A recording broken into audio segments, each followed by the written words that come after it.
पति पुनर्जीवित हो आएंगे। कन्या ने ऐसा करने का वचन दिया तो उसका पति स्वस्थ हो गया। इस पर उस कन्या ने वर्ष भर प्रत्येक चतुर्थी का व्रत किया और अनंत अखंड सुहाग प्राप्त किया।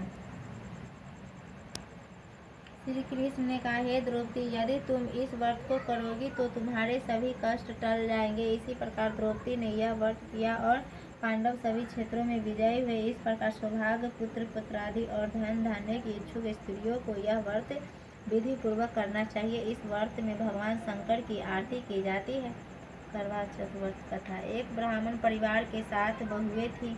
6 बहुएं के मायके वाले बहुत अमीर थे। इसी कारण ससुराल में उनका बड़ा मान, परंतु छोटी के मायके में कोई न था। वह घर का सारा कामकाज करती, सबकी सेवा करती, पर कोई उसे प्यार नहीं करता।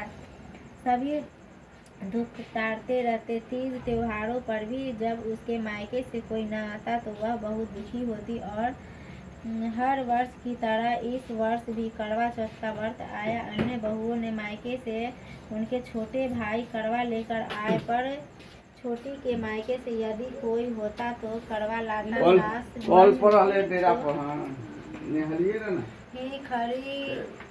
खरी खोटी सुनाती थी। वह दुखी हो घर से निकल पड़ी और जंगल में जाकर रोने लगी। एक नाग बहुत देर से उसका रोना सुनता रहा। अंत में वह अपने बिल से निकलकर आया और छोटी बहू से पूछने लगा, बेटी क्या बात है, तुम रो क्यों रही हो?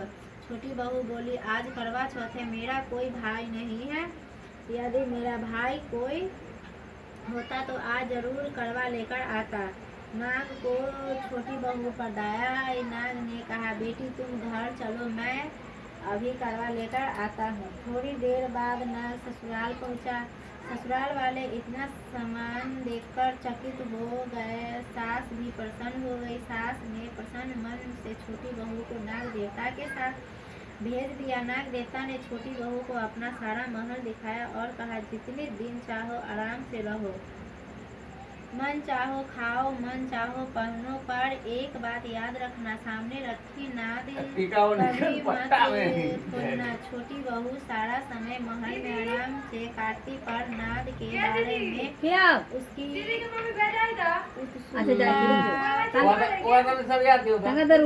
बढ़ती जाती। घर में कोई न था। उसने नाद को उठाकर देखा तो हजारों छोटे छोटे सांप